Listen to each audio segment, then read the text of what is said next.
Ils ne pourront pas se mettre aux normes. Le Mandarin et le Plaza, deux restaurants prisés de la capitale, ont reçu il y a quelques semaines la visite de la commission de sécurité. Contraints à des travaux coûteux, leurs propriétaires annoncent être dans l'impossibilité de les mener.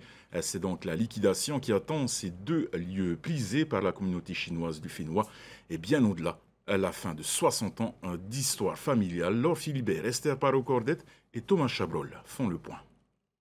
C'est une aventure qui commence au début des années 60 avec trois frères associés. Le Mandarin est devenu une institution à Papeete pour tous les amateurs de gastronomie chinoise. Déjà fermé pour des raisons de conformité il y a une dizaine d'années, l'hôtel n'était pas parvenu à terminer les travaux de mise aux normes. Cette fois, ce sont les deux restaurants, le Mandarin et le Plaza, qui ne pourront pas répondre aux demandes de la commission de sécurité. Je m'attendais à ça, étant donné que les travaux de mise en conformité n'ont pas été terminés. C'est une étape à passer. Je vous l'avoue, pas très agréable et difficile. Hein. La suite, c'est la vente des affaires. Et puis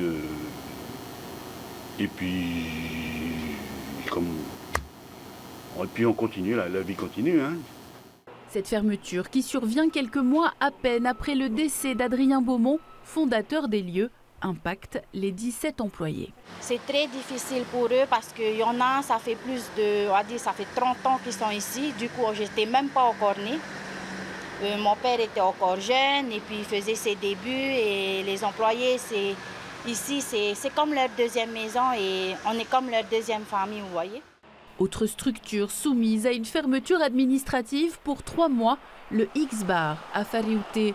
L'établissement a dû annuler ses soirées programmées pour les prochains jours. Je leur ai dit que je les avais mis en demeure de nous présenter un plan de remise aux normes de toutes les installations qui étaient déficientes et que si ce plan et ces actions étaient menées avant le délai de fermeture des 3 mois, j'étais prêt à reconvoquer une nouvelle commission de sécurité. Dernier service pour le Mandarin ce vendredi soir, avant une fermeture définitive.